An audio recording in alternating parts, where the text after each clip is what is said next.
Bien, muy bien, aquí estamos. Bueno, vamos a arrancar entonces. Bienvenidos a este homenaje a Pablo Tabernero. ¿Me escuchan bien, no? Perfecto. Bueno, les vamos a pedir que por favor tengan sus micrófonos apagados, así no entran ruidos indeseados, ¿sí?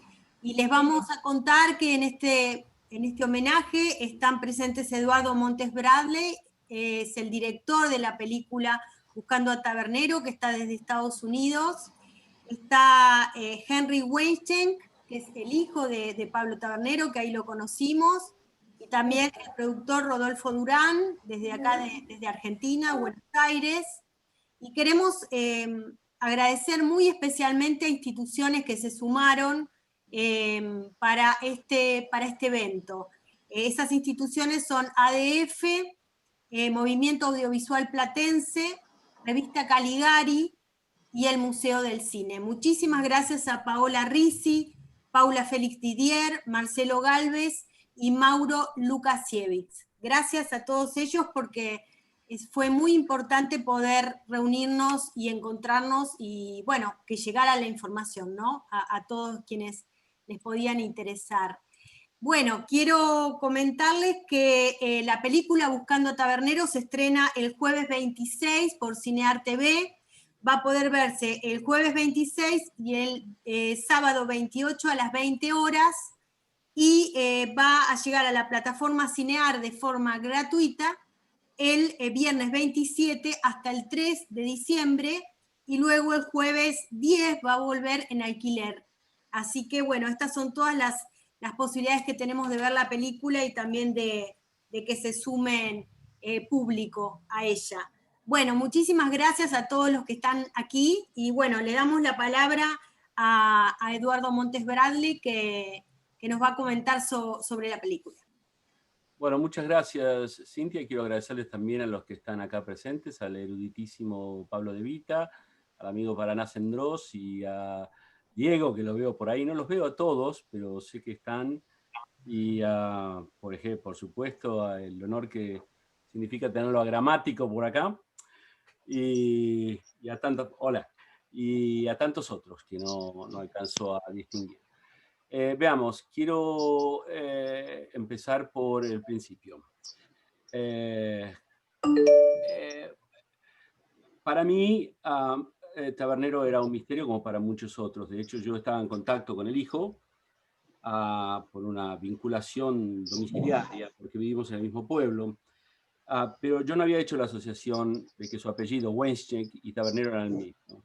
Es un poco como en la mesa en Polémica en el Bar, cuando Fidel Pinto se hablaba y los demás se iban. Bueno, cuando el hijo de Tabernero me decía que el papá era un distinguido director de fotografía en la Argentina, yo exageradamente decía, tu papá, pero yo no sabía, porque yo no reconocía ningún Weinstein dentro de la filmografía de la historia del cine argentino, hasta que por supuesto entendí que Tabernero era Weinstein y que a partir de ahí me interesaba mucho saber quién había sido Tabernero antes de ser Tabernero. Esto es algo que me sucedió también con Cortázar. Yo quería saber quién fue Cortázar antes de Cortázar. Me interesan cómo se crean los mitos, cuál es el nacimiento, la forja, digamos, de los ídolos.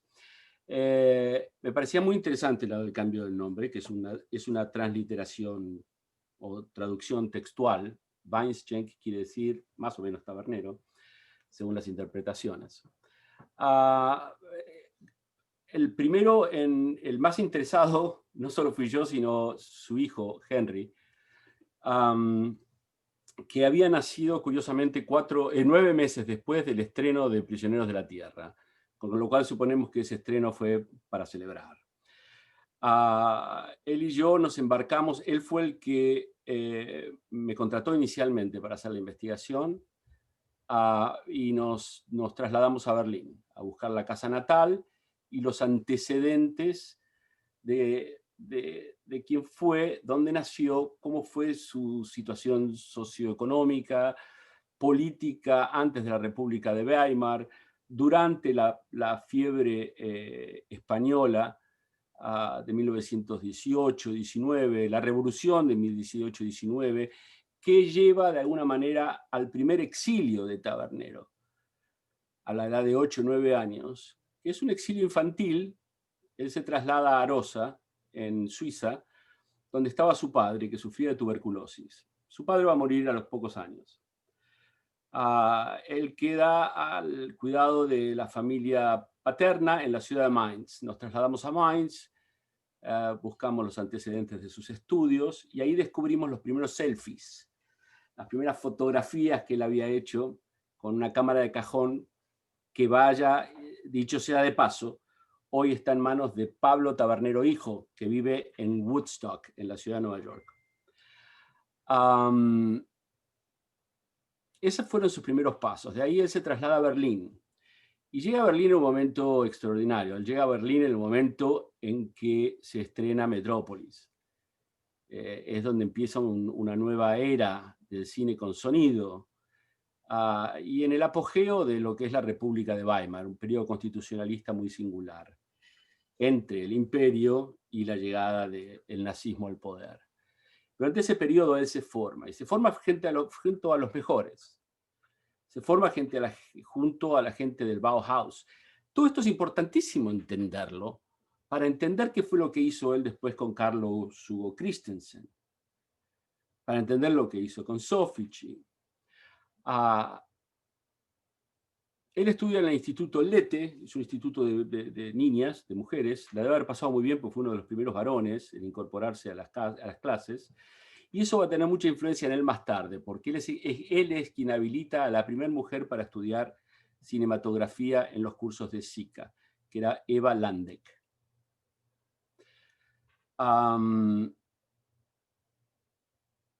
Después de ese paso por el Instituto Lete, él entra a la industria de lleno. Y hace varias películas, junto a directores de primera talla, como asistente de cámara. También se inicia en el cine documental, que es muy importante, porque un aspecto que desconocíamos de Tabernero es precisamente su formación como documentalista.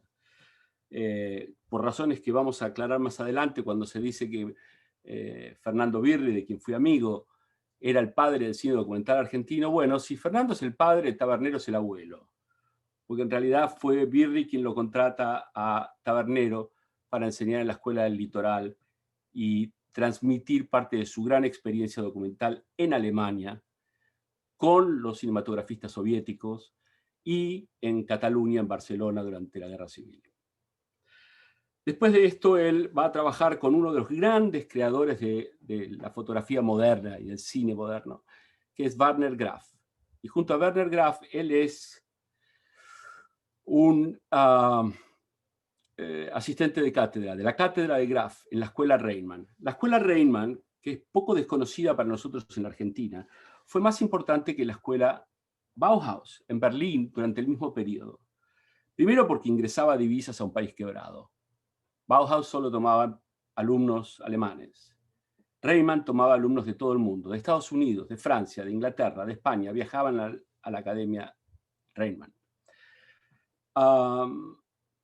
Cuando en fines de 1932 Goebbels decreta la prescindibilidad de los judíos en la industria cinematográfica y académica, el Instituto Reimann, que era de un judío que se llama Reimann, no tiene más remedio que cancelar su contrato. Primero el titular de cátedra y después el de Pablo. Ese invierno, eso de enero y febrero, es uno de los inviernos más crudos que se tenga noticia en Berlín a lo largo del siglo. Yo me lo imagino deambulando, buscando de alguna manera algo que pueda hacer. Hay un carnet por ahí que se lo firma Graf como titular de una escuela de fotografía que nunca pudimos saber si existe o no existe, pero una manera de buscar trabajo y de justificar su presencia en Berlín. La debe haber pasado muy mal.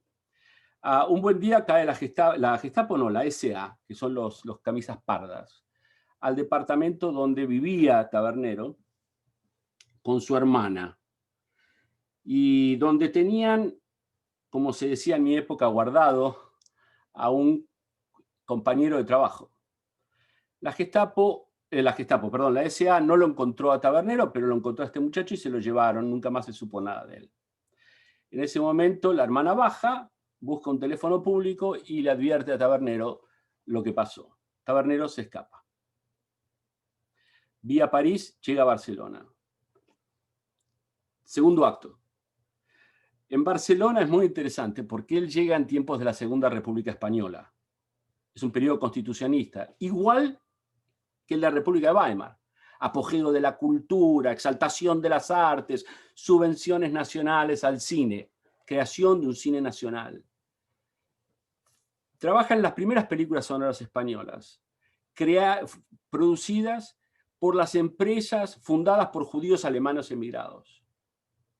La más importante, Ibérica Films, pero trabajó en muchas otras. Ahí él hace muy buenas relaciones, hasta que llega el golpe de 1936 y entra la Guerra Española. Él queda aislado en Barcelona.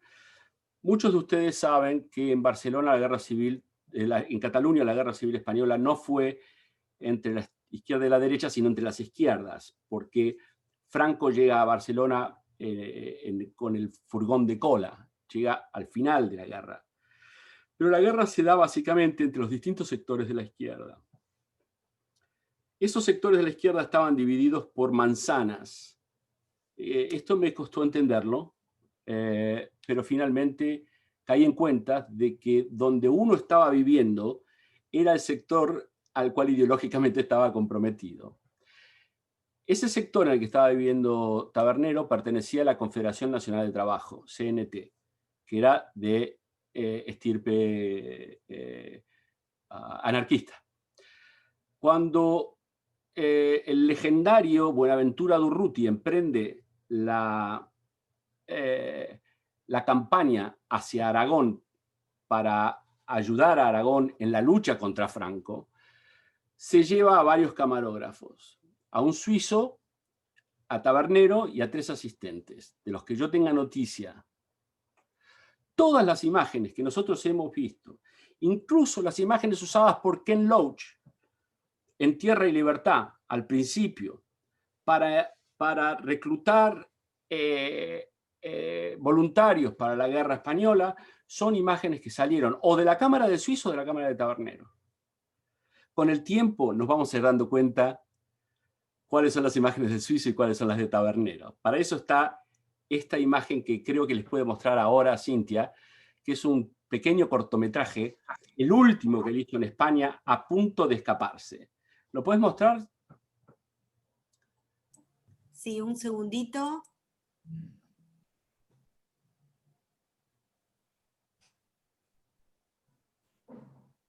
Un segundo, ¿eh? ¿Cómo no? No lo vamos a ver todo porque son 5 minutos, pero bueno, veamos algo como para que se den una idea.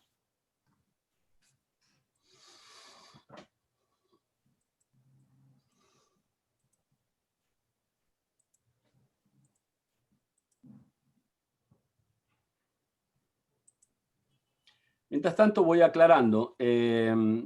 Tabernero para esta época ya tenía una tremenda experiencia de piso, de estudio, y de estudios gigantes, porque los Stacken Studios de Berlín eran más grandes que los estudios de Hollywood. Alemania tenía estudios absolutamente acojonantes, desde todo punto de vista. Maquetería, escenografía, iluminación, sonido. Aprendió con los mejores, se forjó junto a los mejores, incluso con las primeras películas sonoras, como aquellas de los cosacos del Volga, que se estrenó en la Argentina, curiosamente. Casi todas las películas que él hizo en España se estrenaron en la Argentina. Lamentablemente, Tabernero no figura en los títulos porque era muy joven, y en esa época los jóvenes tenían que hacer su experiencia antes de figurar en los títulos. ¿Cómo? ¿Le doy play? Por favor. Bueno.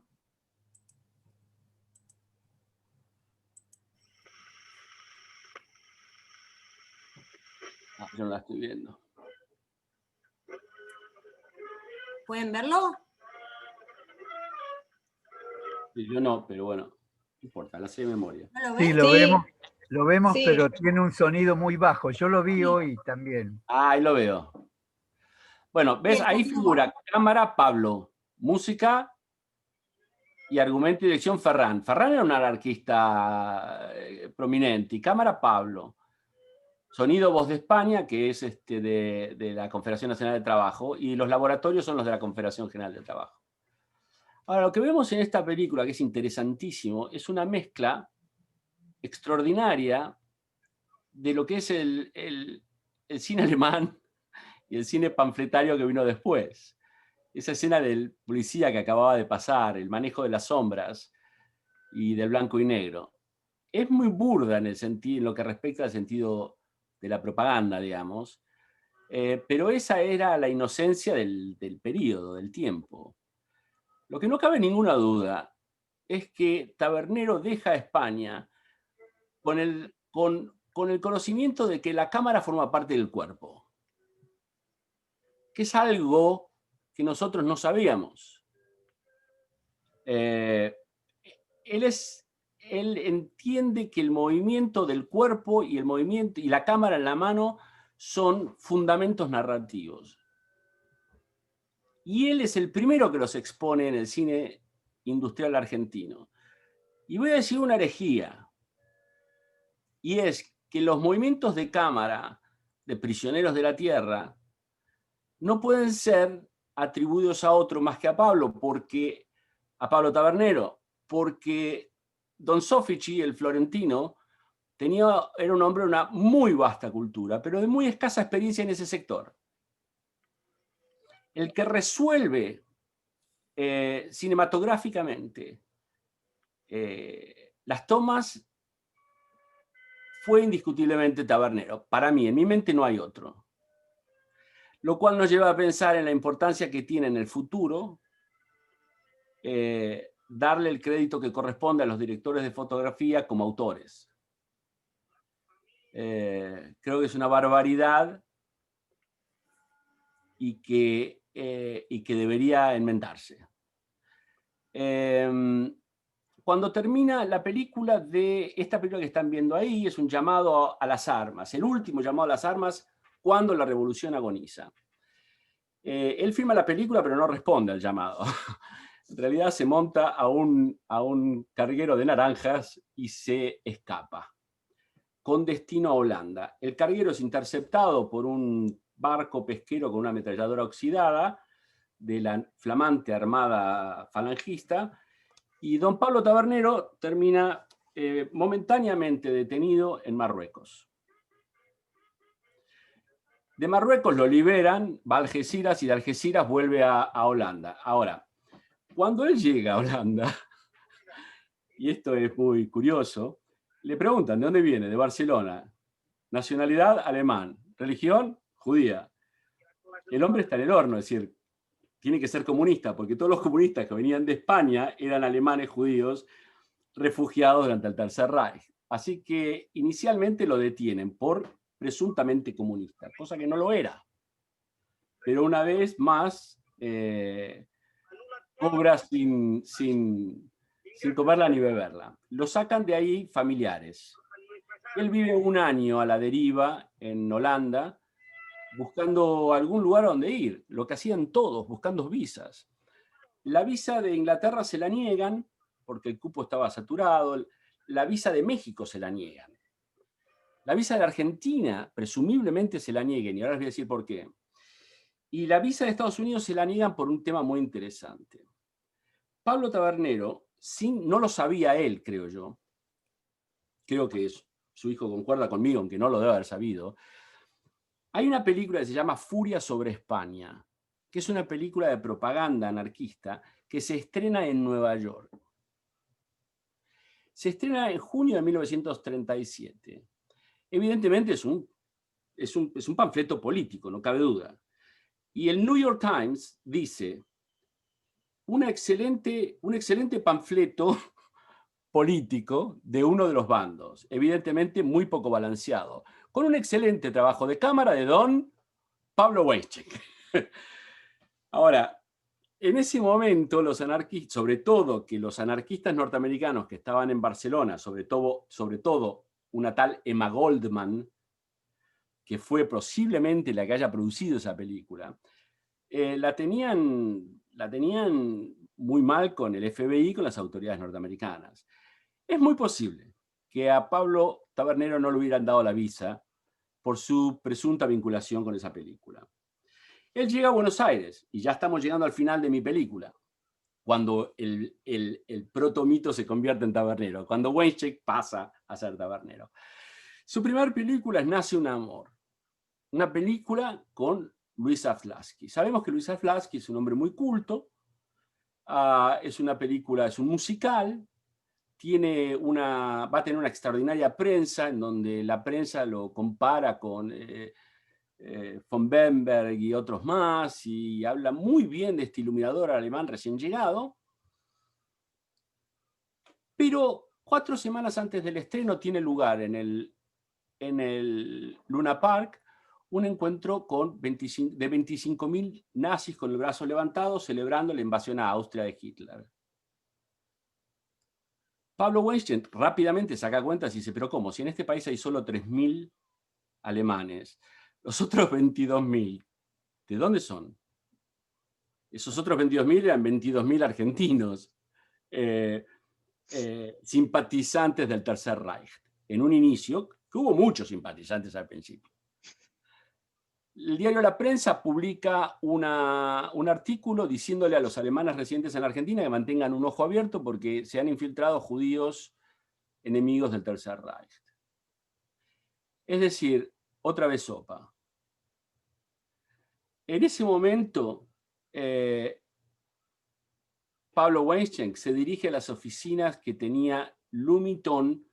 Puede haber sido un abogado, pues yo no pude confirmar que las oficinas estaban ahí, en la calle Cangallo, y modifica su contrato, que está en mi poder. El contrato tiene una última cláusula que dice, a pedido o solicitud de don Pablo Weinstein, el crédito en pantalla será como Pablo Tabernero. Ahí nace Tabernero. Esa es la historia, la biodata cultural y biológica de la llegada de Pablo Tabernero a Buenos Aires. Ahora sí, quiero dejarlo en manos de ustedes, seguramente tienen preguntas. También está acá conmigo Henry, que le voy a pedir que se sienta acá al lado mío. Y hay preguntas a lo mejor que le quieren hacer a él, preguntas que le quieren hacer a mí o al productor Rodolfo Durán, que está acá con nosotros. Sí, Eduardo, sería bueno si Henry quiere decir unas palabras para comenzar. Bueno, mucho gusto. Yo de chico, lógicamente, estaba muy orgulloso que mi papá era medianamente conocido. Cada tanto salía algún artículo en Radiolandia sobre alguna película en la que él había participado y ahí estaba su nombre. Alguna vez lo he escuchado en la radio cuando hicieron una entrevista. Pero la industria del cine a mí no me atrajo porque me parecía que era muy monótono el trabajo. Cuando iba a los estudios y veía cómo tomaban la misma escena 5 veces, ajustaban las luces durante media hora entre cada escena, me parecía que no era muy atractivo para lo que a mí me interesaba. Pero eso no quitaba de que había ido unas cuantas veces, especialmente durante la filmación de La Quintrala, dirigida por Hugo del Carril, y me acuerdo de un incidente a donde mi papá me dio un fuerte codazo, y fue cuando Hugo del Carril, después de que terminó la filmación, nos llevó a mi papá y a mí a la casa, y Hugo del Carril, para hacerse gracioso, me dice, che, ¿no te da vergüenza llamarte tabernero? Y yo que había escuchado un programa, Revista Dislocada, a donde hablaban de Hugo del jugo del cuadril, que era para Hugo del Carril, no se me ocurrió nada mejor que decirle, y sí, a usted lo llaman jugo del cuadril. Y mi papá me dio un codazo del cual nunca me voy a olvidar. Y esa es mi interacción con la industria cinematográfica. Bueno, acá lo tenemos presente, veo ahora a Félix Monte. Hola, Félix. Muchas gracias por venir. Él compartió conmigo una historia. Esta película empezó en diciembre de del 2017, llevamos 3 años. Y en ese momento, don Félix me mandó un email contándome su anécdota, que ya la había contado en algún otro momento, creo en alguna revista, respecto de su primer encuentro con Tabernero en la grúa. Y esa anécdota fue muy inspiradora para mí, saber que Tabernero tenía hijos de la talla de Félix.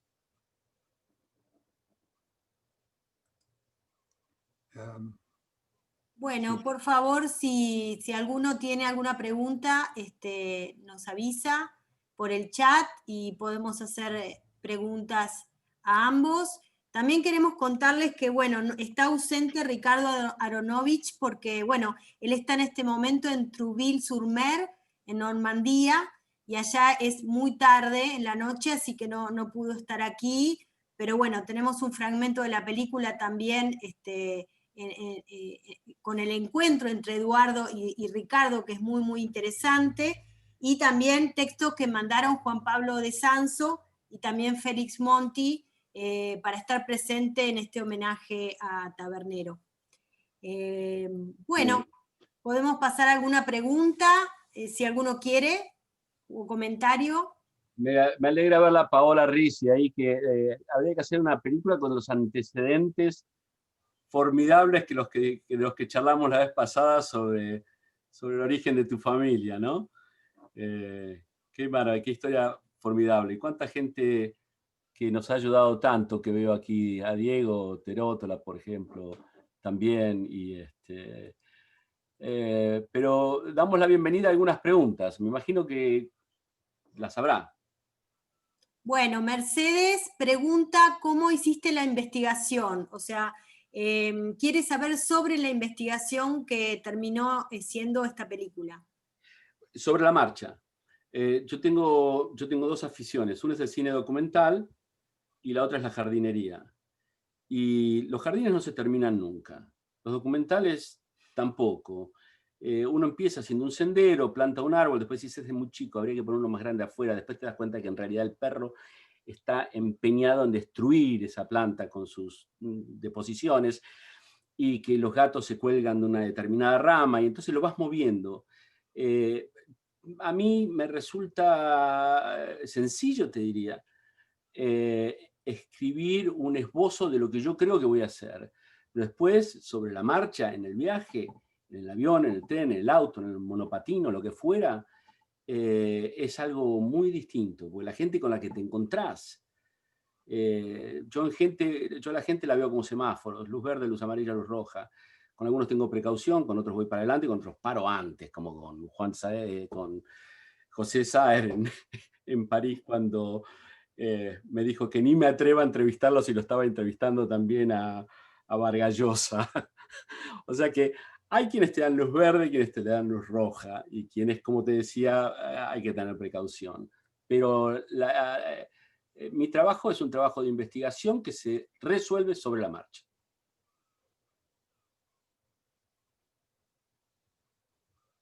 Bien, aquí tenemos también a varios exalumnos de Pablo Tabernero en la Escuela de Bellas Artes de La Plata, ¿no? Donde él fue profesor y dejó una gran impronta en sus alumnos. Quizás alguno quiera comentar algún recuerdo que tenga.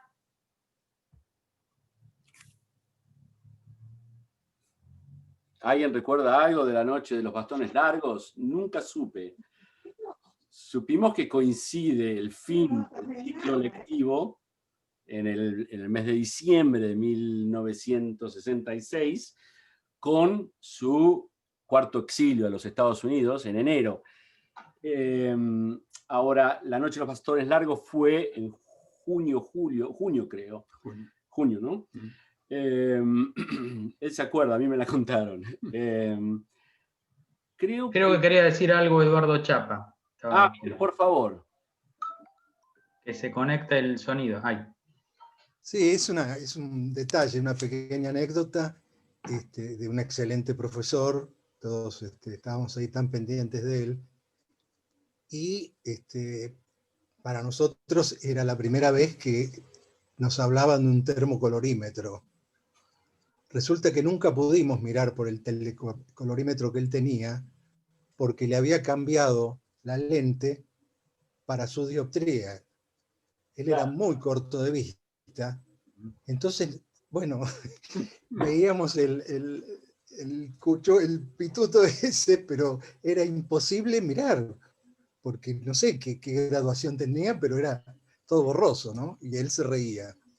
Y después algo que insistía con su tono tan alemán, que decía, las situaciones dramáticas son, no me acuerdo el número, 46.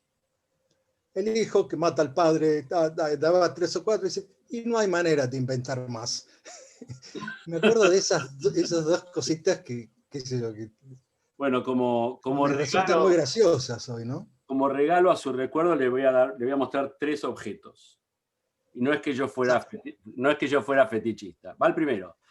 Los anteojos de tabernero de cuando era niño, que aparecen en la película. Aparecen en la película en Suiza, son estos. Los anteojos de grande que debe haber conocido usted son estos. Sí, no me acuerdo, sé que eran una... El tema mío es un poco de obsesión. A mí me gusta mirar a través de los ojos de la persona que estoy retratando. Y tiene razón, es absolutamente imposible. Y finalmente, el equipo siniestro, que fue el primer spot meter con el que se lo ve a él trabajar en la película, en La Quintrala, y fundamentalmente en La Quintrala. Usa esto, que es un spot meter inglés, que seguramente don Félix Monti se acordará de cómo funcionaba, pero no era fácil manejar este bicho. Ahí estaba Jorge Sanada, que quería preguntar algo, contar una anécdota.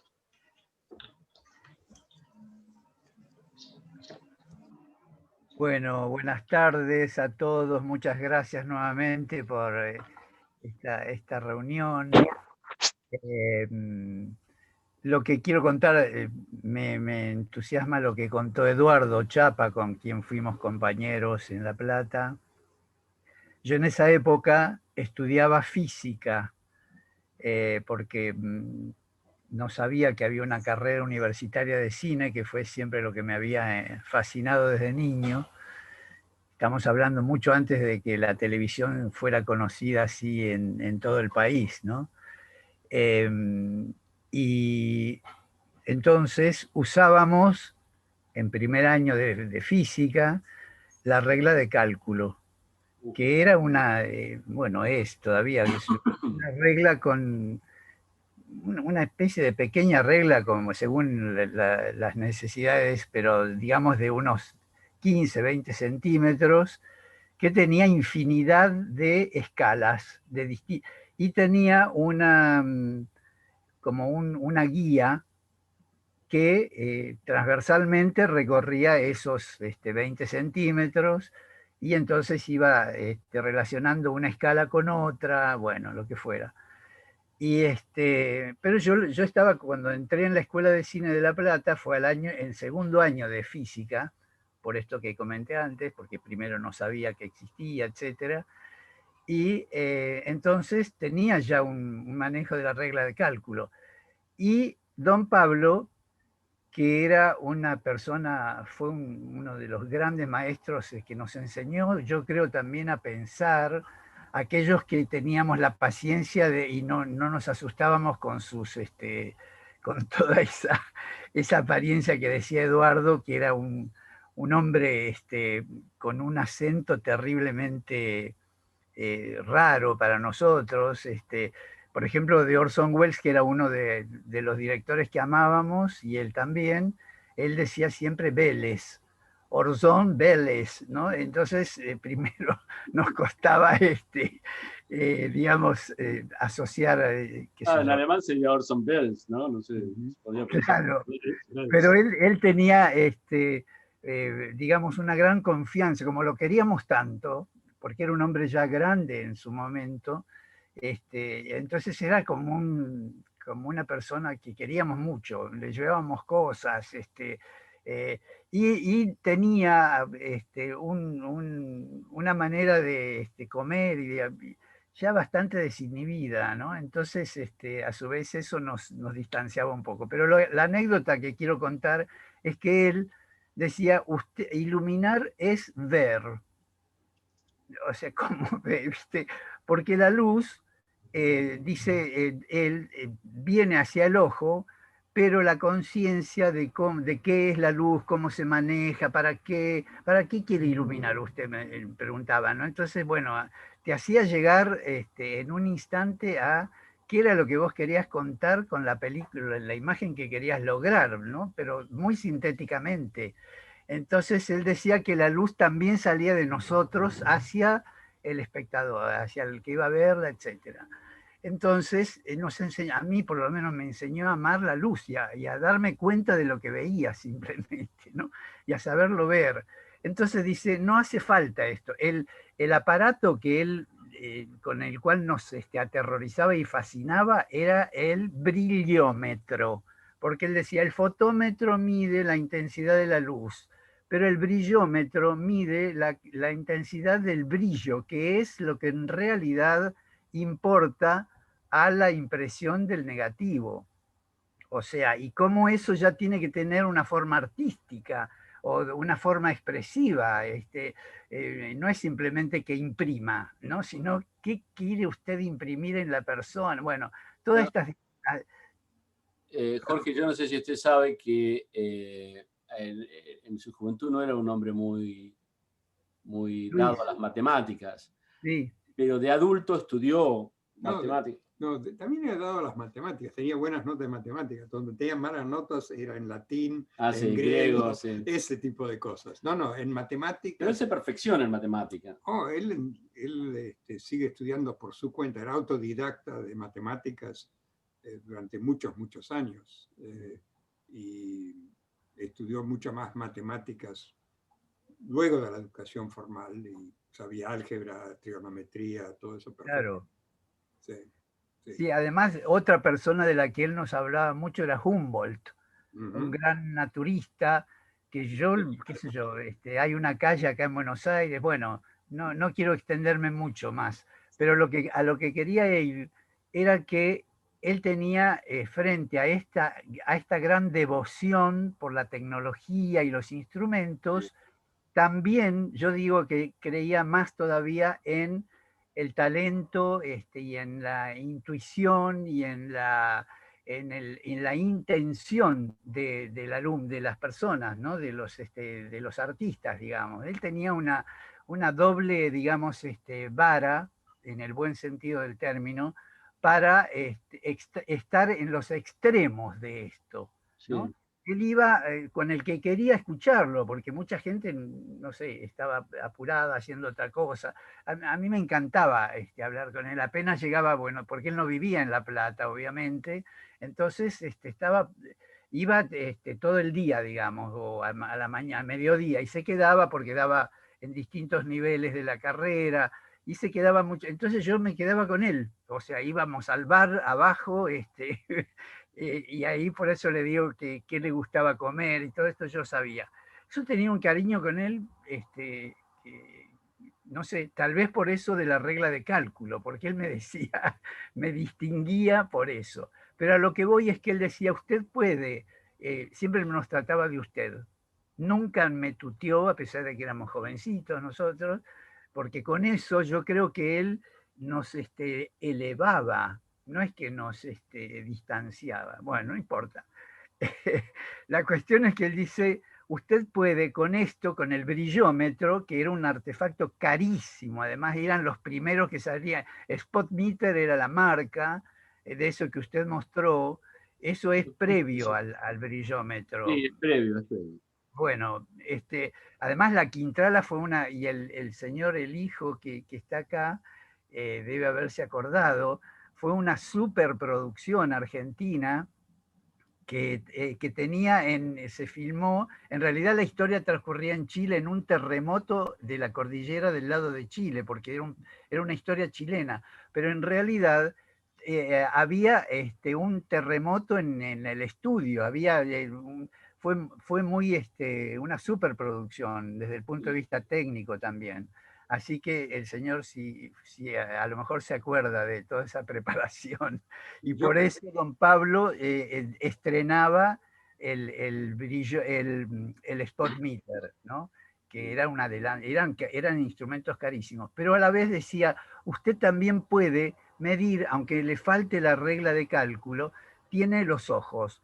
Entonces, con una gota de aceite y un papel secante, les juro, además eso se acordarán los compañeros y compañeras que están acá presentes, que lo tuvieron de maestro, el fotómetro de comparación con la gota de aceite.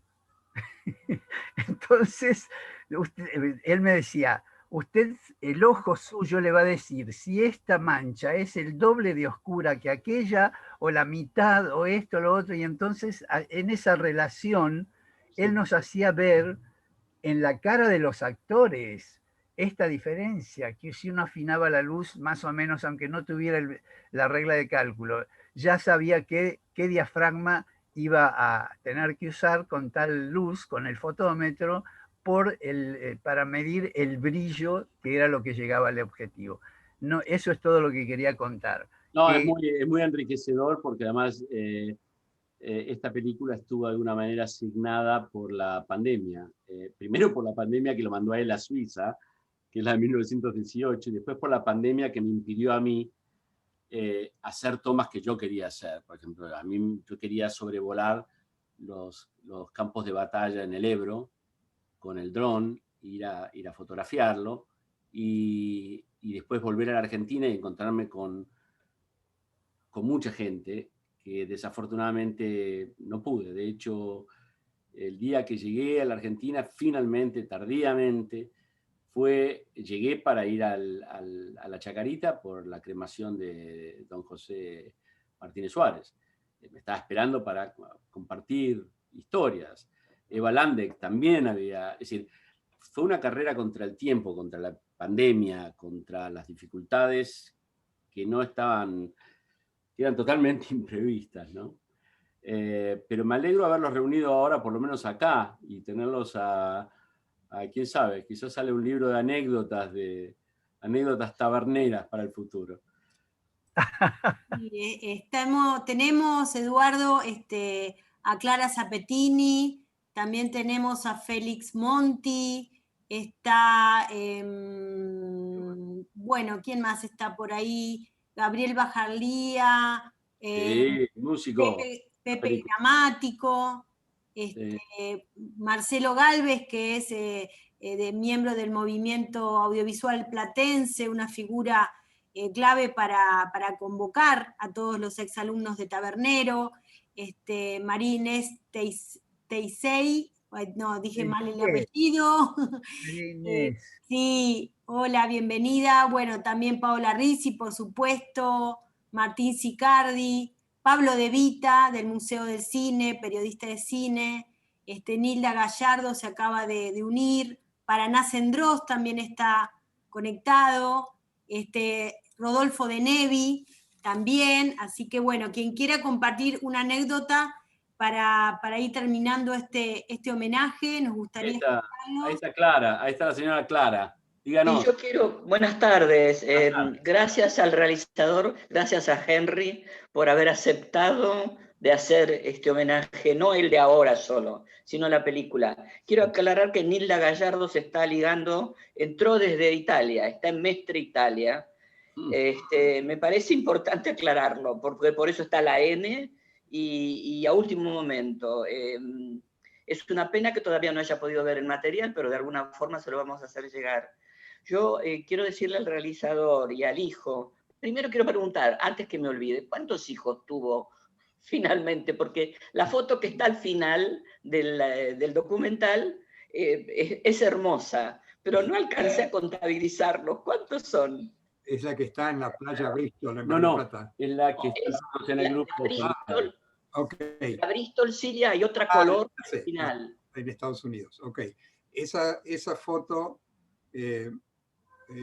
estamos los 7 hijos de él, entre hijas e hijos, y a su vez aquellos de nosotros que ya teníamos hijos están ahí, los más chiquitos son son mis hijos.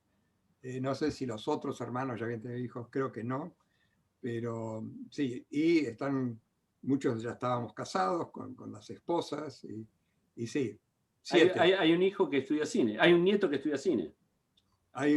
No solo estudia, se recibió en cine y ahora vive en Los Ángeles. Estudió cine en la Universidad de Nueva York y está en Los Ángeles tratando de entrar en la industria como productor, libretista, y está consiguiendo algunos trabajitos. Con la pandemia lo tiene un poco achatado también, pero es alguien que está siguiendo en la industria, ¿no? Que el nieto nació básicamente días antes de que don Pablo muriera, y ahí estamos. Ya que estoy, a lo mejor quisiera aclarar un poco más o extender sobre lo que habló Jorge, sobre la regla de cálculo, Sí. el spotómetro y demás. Yo tenía muy buena conciencia de que mi papá era un gran tecnólogo del cine, que conocía la ciencia, las matemáticas y la tecnología del cine. Y como ustedes saben, los últimos 10 años de sus 30 años en Argentina lo pasó como director técnico de los laboratorios Alex. Y fue Eduardo el que me hizo conocer la otra parte de mi papá, porque yo conocía la parte tecnológica, que era un tecnólogo de primera, pero Eduardo me hizo ver que era un artista de primera, lo cual yo desconocía. Y Eduardo me lo hizo ver, ¿no?, a través de todas las cosas que salieron a relucir y que algunos de ustedes han podido corroborar. Pero yo aprendí un montón más sobre mi papá que no sabía, gracias a Eduardo y a toda la investigación que él hizo. Y yo aprendí mucho sobre los restaurantes en Berlín que no conocía y que tenía muy curado. Bueno, sí, en Berlín pasamos, en Berlín y en Mainz, recorrimos los lugares a donde mi papá había recorrido, y sí, pude utilizar mi alemán. De todos los hijos, yo era el único que aprendió alemán desde chico, y hasta el día de hoy puedo hablar alemán. Pero fue muy interesante. Creo que aprendimos también que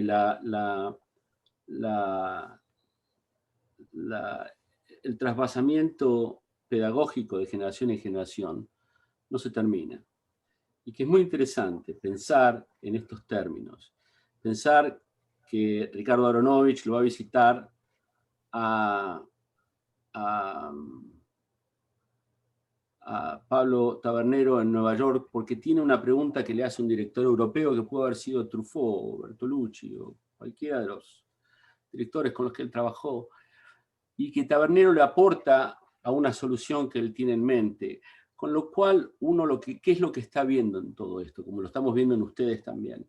Estamos viendo que las enseñanzas de 1930, de la experimentación vanguardista del cine, tienen un alcance transoceánico, tienen un alcance no solo en la distancia, sino a través del tiempo, que ninguno de nosotros nació de gajo. Que nos paramos en los hombros de titanes, de héroes, de verdaderos precursores de cualquier cosa que nosotros querramos hacer hoy, porque no hemos inventado nada. Y sí lo hemos inventado en conjunto, lo hemos inventado como sociedad. Y esto me parece muy importante. Sí, también quiero agregar un poco más sobre su experiencia como profesor adjunto en la Universidad de La Plata, que eran los días sábados, porque durante la semana trabajaba como director técnico de laboratorios Alex, y los sábados iba a La Plata a enseñar. Y a él le encantaba enseñar. Era una pasión para él enseñar. Ya lo había hecho en Alemania de bien joven, como ayudante de cátedra de Bernhard Graff. Y cuando tuvo oportunidad de hacerlo de vuelta en la Argentina, ya en los años 50, hizo algunos cursitos aquí y allá. Primeros cursos en SICA. Después en SICA, y después creo que la primera vez que hizo dio clases universitarias, fue en la Universidad del Litoral brevemente. Sí, en la Universidad del Litoral con Birri, que lo llama Sí. para el tema de las clases documentales. Sí. Y después en La Plata durante muchos años. Y escribe sobre cine, escribe en la revista Lira, que es una revista de cultura maravillosa, que estaba en la editorial, estaba Birri. Es traductor del alemán de la versión rusa de los ensayos de Eisenstein, que se publica en la Argentina en 1945, libros que yo tengo aquí en este momento. Adquirí la primera edición de esas traducciones de cinematografistas soviéticos.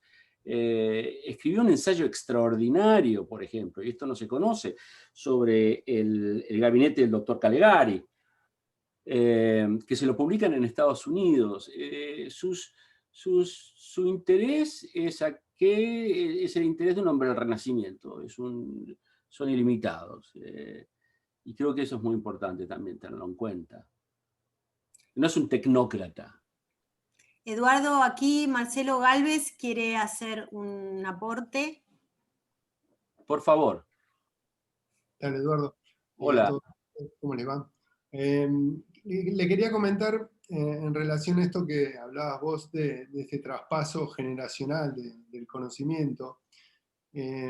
Bueno, justamente, yo lo escuchaba, por ejemplo, a Jorge, que fue profesor mío de realización durante la carrera, lo veo a Pepe Gramático, que fue profesor de sonido, y hace unos años venimos haciendo con un grupo de docentes y exalumnos de la carrera de Cine de La Plata una investigación sobre lo que fue la Escuela de Cinematografía de La Plata, donde Pablo dio clases, ¿no? Una carrera que duró, la funda el peronismo en 1955 y la cierra la dictadura en el año 78.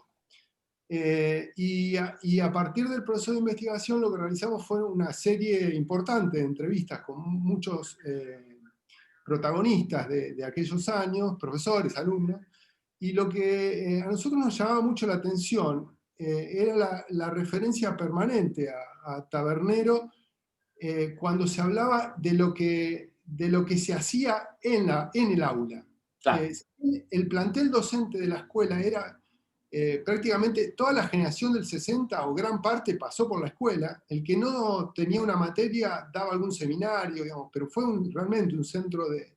Pero entonces usted escuchó hablar de Tabernero con exalumnos de la Universidad de La Plata. Bueno, claro, justamente, y el imaginario que me creo, por eso me alegró mucho cuando Cintia refiere a la película, yo desconocía que estaban produciendo la película, porque, digamos, por lo menos ahora hablo sí más a título personal, a mí me viene a completar una figura media mítica del que todo habla, pero, digamos, no se sabe. Bueno, yo tengo aquí un par de latas de cortometrajes hechos en esa época, donde él no figura, pero tienen apuntes de él escritos a mano y una foto en donde dice esta película la hizo el estudiante fulano de tal. Eso sí lo tengo, así que podría contribuir con eso, si está de acuerdo, Henry, para tu investigación o su investigación. Podría ser muy, muy útil. Y no había nadie en ese momento en la Argentina, creo yo, en mi opinión, que tenga la experiencia documental que él tenía.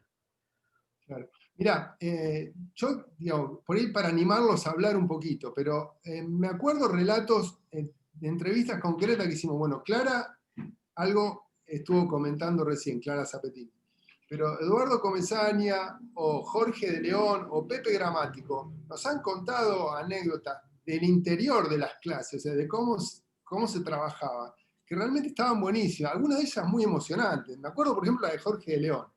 Me dijo, yo no sé si me acuerdo mal, pero dijo como que haber estudiado con Pablo le cambió la vida, porque, digamos, él a partir de ahí se dirige a la fotografía. Por ahí es un atrevimiento contar algo así en público, de algo que me contó Jorge, pero me parece que viene al caso, ¿no? Yo no me olvido más de ese testimonio cuando le hicimos la entrevista a Jorge de León. Bueno, termina don Félix Monti, que está acá y no me va a dejar decir una cosa por otra. En su email que me mandó en diciembre del 2017, él dice que a Tabernero le debe mucho, le debo todo.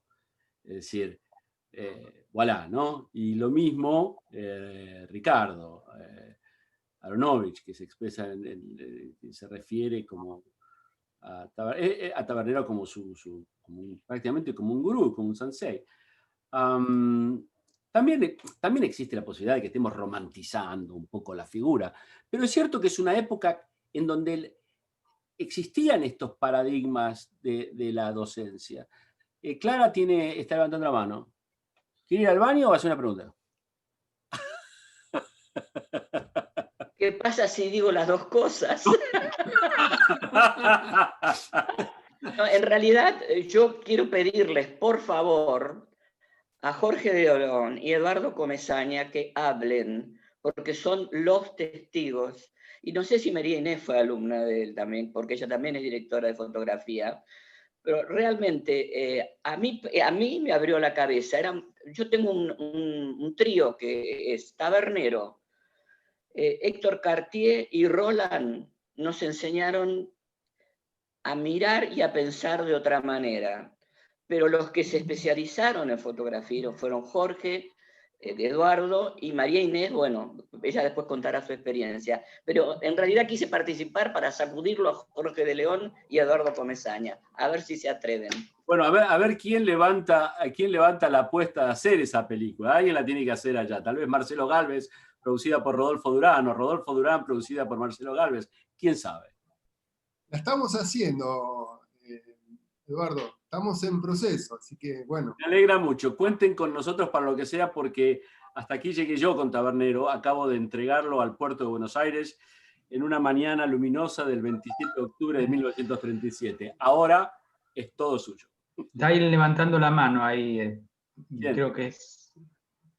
Sí, Jorge, por favor, comentanos lo que quieras comentar. Jorge y Pepe Gramático, los dos piden la palabra. Adelante. No se lo escucha a Jorge, ¿eh?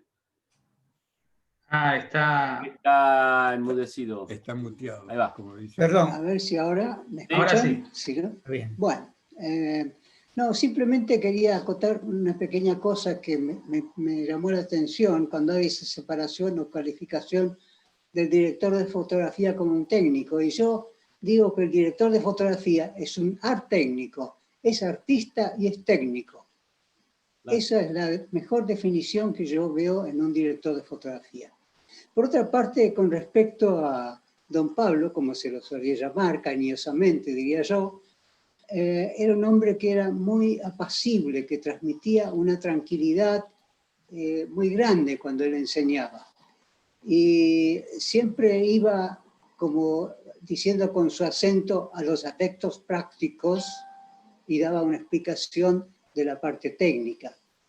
Y sí, estaba avanzado para la época porque el medidor puntual de brillo de superficie, el CSI, fue el que usaba y era el antecesor de los famosos spot meters que después empezaron a usarse para medir la luz reflejada en los actores y en las escenas a una distancia que no molestara al actor, porque tomaba un grado nada más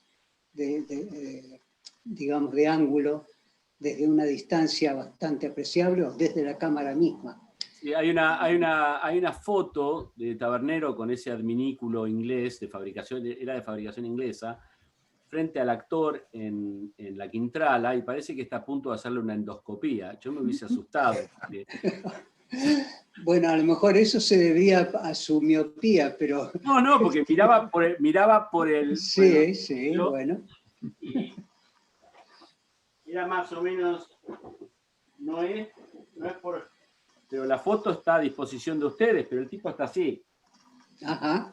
Y yo digo, ¿cómo hace para medir la luz así? Bueno. Me parece que este aparato claro. No era tan fácil de... Y acá hay unas reglas trigonométricas. Sí, por supuesto, era un elemento muy, muy complicado y era una especie de densitómetro visual, ¿no? Para poder determinar la exposición. Era bondadoso porque yo después de la clase me relacioné con él para preguntarle ciertas cosas y él estaba siempre a disposición del alumno. Y es más, tuve la suerte de irlo a visitar al SMPT donde él trabajaba como traductor y asesor también, en la pequeña casita blanca en Scarsdale. Sí, pues hago esa mención porque hay una comedia musical que se llama, creo, On the Town, donde hablan de la pequeña casita blanca de Scarsdale, y yo fui a parar ahí no sé cómo. Tenemos fotos de ahí que podríamos compartir. Esas cosas misteriosas. Esas fotos las podemos compartir. Entonces, con la película. sí, también, por ejemplo, él había hablado de que tenía una lámpara patrón que él había diseñado en el laboratorio para medir los fotómetros, para calibrar, medir, y por supuesto, dice, venga a verme al laboratorio que le vamos a controlar su fotómetro, que en esa época era un Weston, ¿no? Claro. Después yo me especialicé con el Spectra y fue mi marca favorita. Pero finalmente, para redondear y no ser muy largo, ¿no? Cuando yo me dediqué a hacer una investigación en la parte de sonido de 16 milímetros, y había leído un artículo de un ingeniero que había creado un sistema multibanda con sonido óptico, etcétera, etcétera, y había usado tal y cual fototransistor.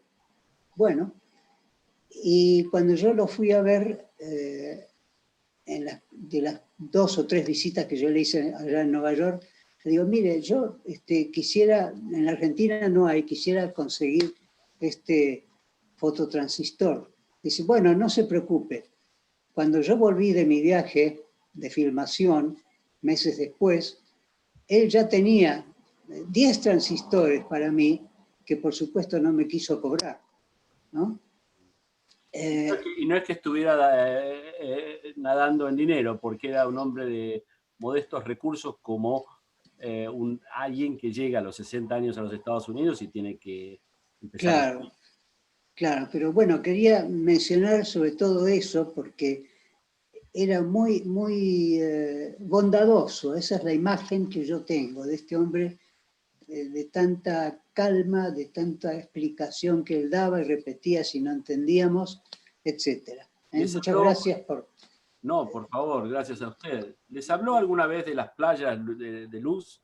Porque estaba la teoría de Ansel Adams, que era anterior, y él de alguna manera desarticula la forma de expresarlo, hablando de playas lumínicas. Y eso no, lo explica Ricardo. Sí. Eso no recuerdo. Bueno, que pase el siguiente. Eduardo, Pepe Gramático quería hablar. Pepe. Por favor. Sí, yo no soy fotógrafo ni lo quiero ser. Se puede hacer una canción con eso, ¿no? Sí, exactamente, no, yo cuando entré a la escuela de cine de La Plata, venía del mundo de la ingeniería, yo tenía más de media carrera hecha en ingeniería y dije, bueno, la ingeniería no es para mí, así que más vale dar un paso al costado y dedicarme a algo más humano, o por lo menos lo que yo creía en ese momento. Y me sorprendí cuando don Pablo tenía su aparato de medir luz, porque él lo que medía era realmente intensidad de luz, y después con la regla de cálculo sacaba, de acuerdo a la sensibilidad de la película, sacaba el valor del diafragma. Eso era, yo cuando vi la regla de cálculo, que era una Uter, no me acuerdo, una alemana que era bastante sofisticada, y eran de madera, en esa época no había plástico, y era una reglita chiquitita que tendría unos 15 centímetros como máximo, y me dice, caro, porque él decía caro, ¿no? Era el afecto, digamos, caro, dice, ¿usted sabe usar la regla de cálculo? Sí, digo, pues yo estudié ingeniería. Y él le había hecho una serie de modificaciones a la regla de cálculo. Sí. Claro, si no, no valía, si él no la modificaba. No, si no la corregía, no. Claro, era una regla de cálculo corregida, ¿no? Bueno, y nos reímos mucho y yo empecé a darme cuenta, digamos, del aspecto humano de don Pablo. Era un tipo macanudo, de muy buen humor, se comía, y yo creo que unas 8 o 9 horas de clase todos los sábados, no faltaba nunca aparte. Se venía en auto, tenía un Isar, que era un auto chiquito, alemán por supuesto, y él venía y se quedaba, íbamos, inclusive a veces desayunábamos en en un bar que se llamaba Costa Brava, que estaba a una cuadra de la facultad, y después empezaba la clase. O sea que él venía con un cierto tiempo, digamos, ¿no? Y después a mediodía, como decía Jorge, también, no me acuerdo bien porque hay detalles que él daba muchas clases para muchos grupos, y había gente que participaba, gente que no era de la carrera de cine, igual que nos pasó que mi sentido recuerdo a alguien que nombró Clarita, que era Cartier. Cartier era como una banda que se había armado de gente que pensaba un poco más arriba, ¿no? Tenían un nivel humano bastante más acercado a lo que era la creatividad, que era Cartier. Cartier nos daba visión. Después cuando empezamos a conocer a Cartier nos dimos cuenta de que dos generaciones por lo menos de pintores argentinos había tomado clases con Cartier. Y Cartier era un tipo que de repente las clases de él eran muy entretenidas, que también eran frecuentadas por muchísima gente que no eran ni de la facultad ni de ninguna de las carreras, y no eran disertaciones magistrales, porque eso es lo que hace al verdadero maestro. Don Pablo era un maestro, pero hablaba con una terminología y con un afecto que él trataba de ponerse en el lugar de un alumno más. Y Cartier era igual. Cartier era tan grande, tenían tanto por enseñar, que había por momentos que parecía como que se quedaban vacíos y tenían que volver. El buffer no llegaba a acumular tanta información. Se descargaba y se tomaba como una pequeña pausa para poder cargar y volver a dar. Sí, pues fue una época maravillosa. Fue la década del 60 en la Universidad Argentina, que es, bueno, fue inigualable. Y no creo que tengamos oportunidad de vivir, por lo menos la generación nuestra, algo similar. Pero don Pablo era eso, era un verdadero maestro, ¿no? Era la Universidad de Alperindongui también, ¿no? Era la universidad de un montón de gente que había venido, porque juntamente con don Pablo habían venido más o menos a la misma época Epstein, un montón de gente que había venido, digamos, huyendo de los horrores del nazismo, y que se asimilaron y realmente dejaron la huella, ¿no? Pero lo que quiero rescatar de don Pablo en particular era el afecto, era el cariño. Don Pablo era un hombre que lo queríamos todos, no era que íbamos a las clases por interés de lo que podíamos aprender, era verlo, era visitar a un amigo, a alguien que nos daba afecto, y eso en un alumno es muy importante, sentir de que está contenido por un maestro. Muchas gracias. Nada más. Realmente conmovedor. Bueno, aquí Salvador tiene una pregunta. Salvador, ¿querés hacerla o la leo?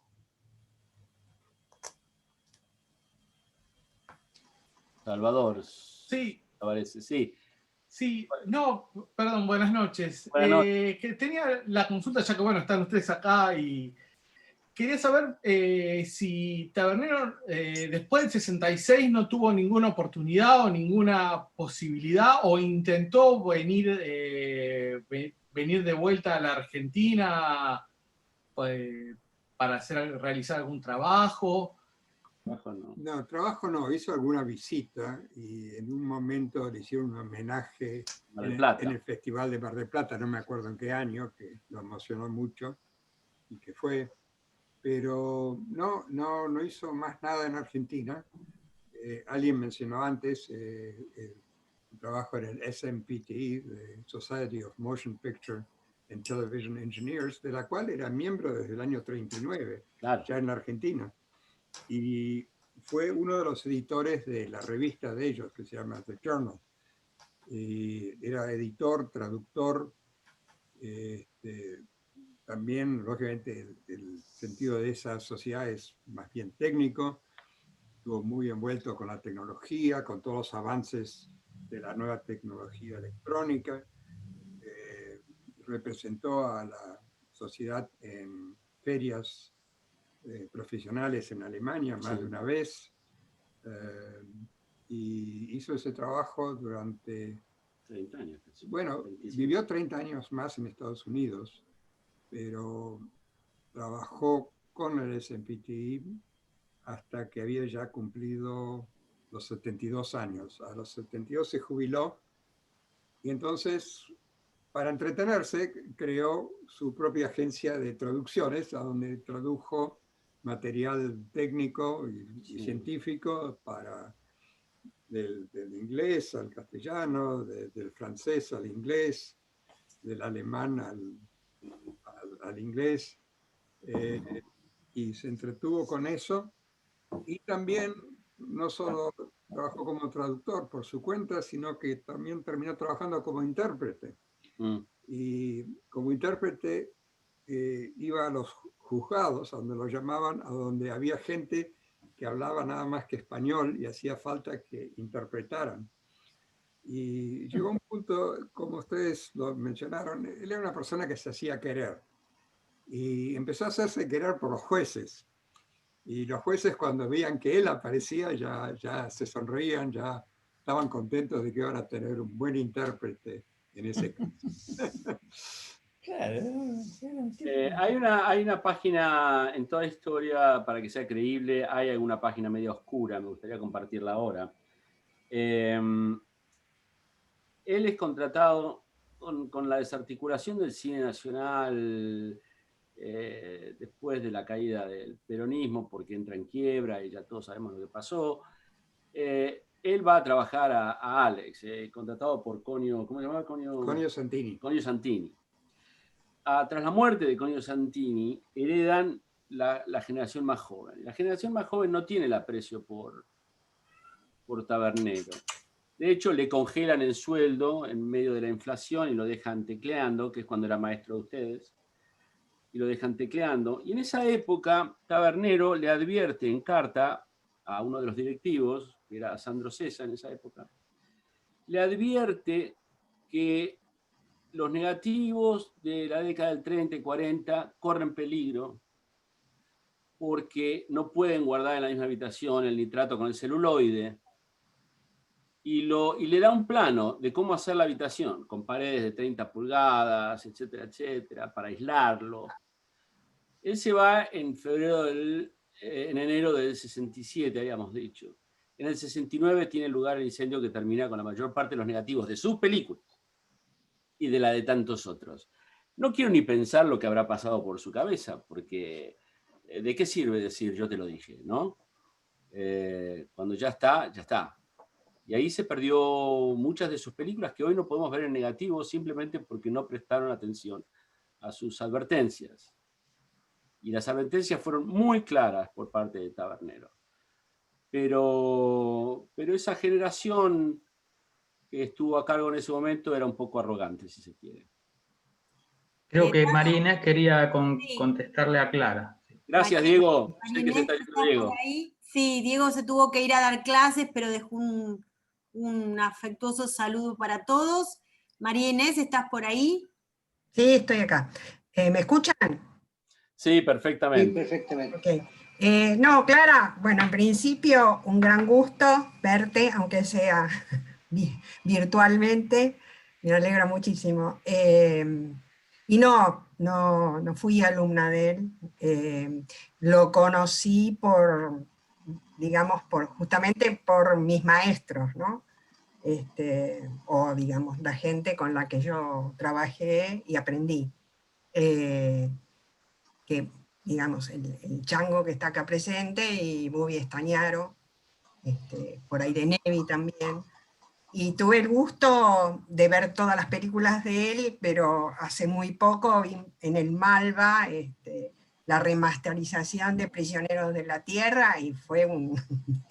Estuvimos ahí.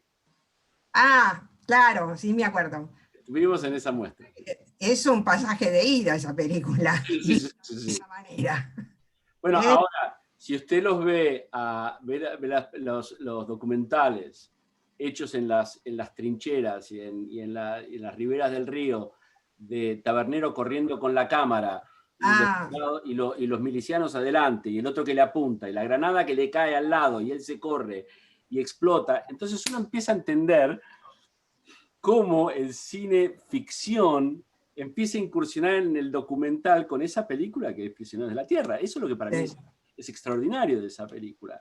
Es decir, aparte se mete por momentos en alguna secuencia en medio de la selva, que bueno, después de bastantes años, Del Carril vuelve a hacer algo parecido.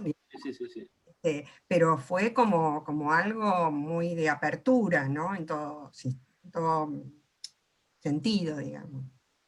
Y que bueno, muy lindo y gracias por dejarme estar acá. Y no, por favor, es un gusto.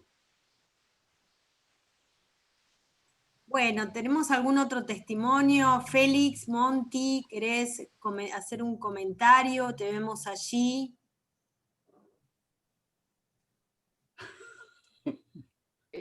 Comesaña está levantando la mano y no tiene nombre. Ahí dice Galaxy J5 Prime. Ah, yo no sabía quién era.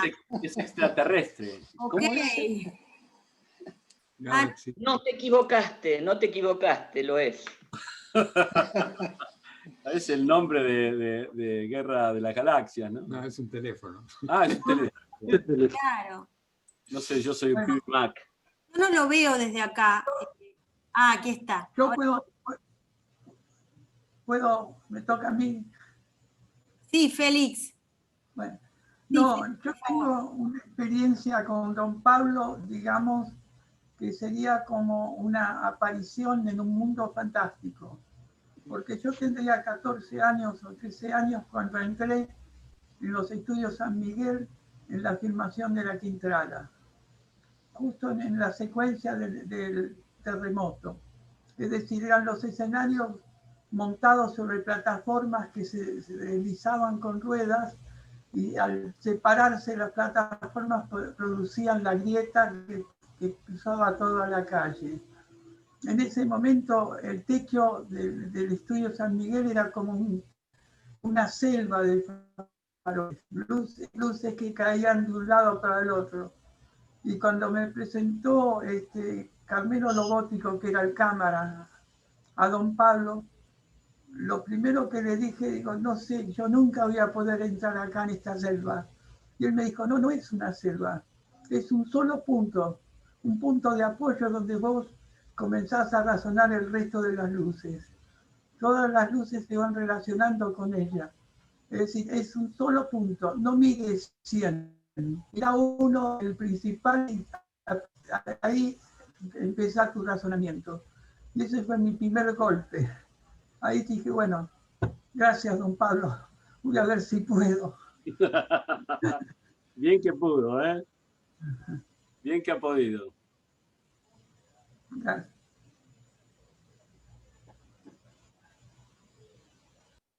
Sí, ¿quién estaba en el Galaxy Prime? Yo, Eduardo. Hola, Eduardo, ¿qué tal? Sí. ¿Querés no sé por qué. tu comentario? ¿Cómo no? Sí, sí. No sé por qué la tecnología me bautizó con el nombre de mi propio teléfono, pero en fin. Ese es el principio de un camino de ida, ¿eh? De todas maneras, estoy viendo que Eduardo Montes también dice EMB 27 inch. No dice Eduardo Montes. Es una fanfarroneada, perdón. Bueno, con respecto a lo que estamos hablando de Tabernero, lo que me alegra de todo este proyecto es que por primera vez he logrado descubrir y escribir el apellido alemán de Tabernero, que siempre estuve intrigado de cuál era el nombre original, que se suponía que era el nombre de Tabernero de la traducción del alemán. Pero estuve buscando diversas alternativas y lo que me salía no me decía nada y nunca pude constatarlo. Así que me parece lógico ahora, luego de verlo, lo de Weinschenk, que tiene lógica, y bueno, ese es un primer aporte. Con respecto a mi experiencia como alumno de él, coincido con las expresiones de la mayoría que ha opinado, en el sentido que se trataba de una personalidad no solamente muy afable, era un maestro con todas las letras, sino que además tenía una capacidad para explicar los detalles técnicos de la fotografía de cine que es muy poco frecuente. Con respecto a ese aparato que mostró Eduardo Montes, que es un aparato histórico, ese fotómetro, el SEI, que es un fotómetro, según yo averigüé, es un fotómetro inventado por el director del British Journal of Photography, que es una revista inglesa que creo que todavía existe, en 1935. Y es una especie de mito dentro de los fotómetros. En este caso es un fotómetro spot, como dijo Jorge de León hace un rato y dio muchas explicaciones técnicas.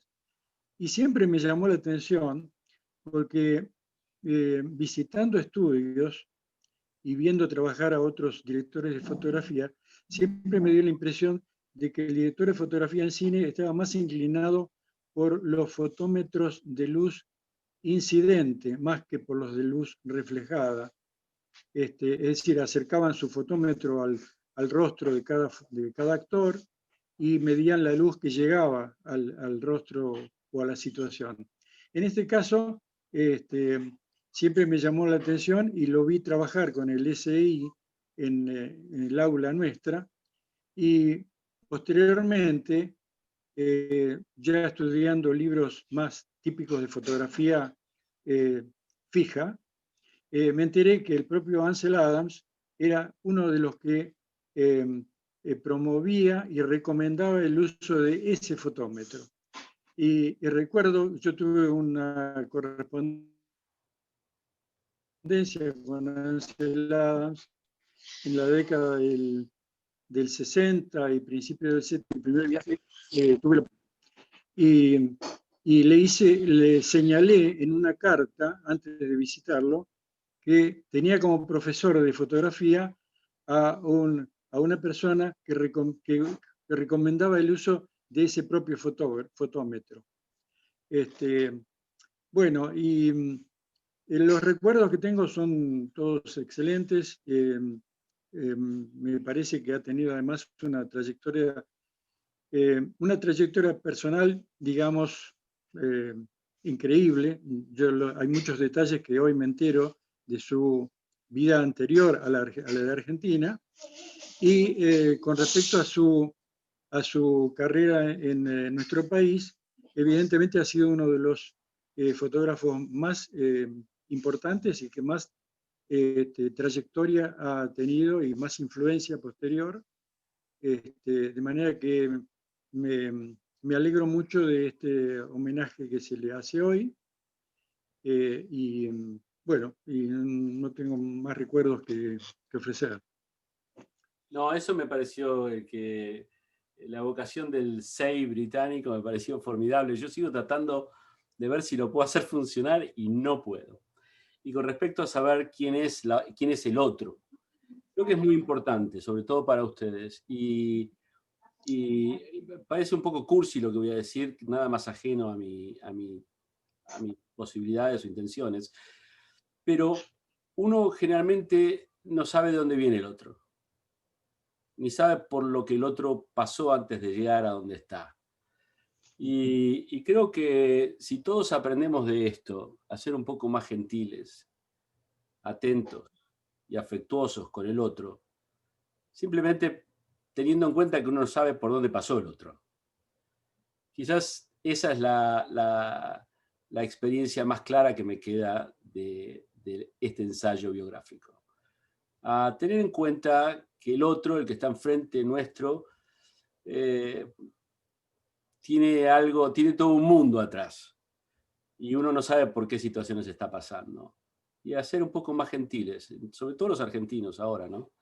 Ser un poco más cordiales, más respetuosos del otro y si se quiere más afectuosos. Fíjense que ustedes lo recuerdan a alguno de los directores de cine, directores de fotografía más importante, el común denominador de esa tabla algorítmica resulta ser el afecto, el cariño, el respeto. quizás una de las mejores enseñanzas de la película, espero que sea esa.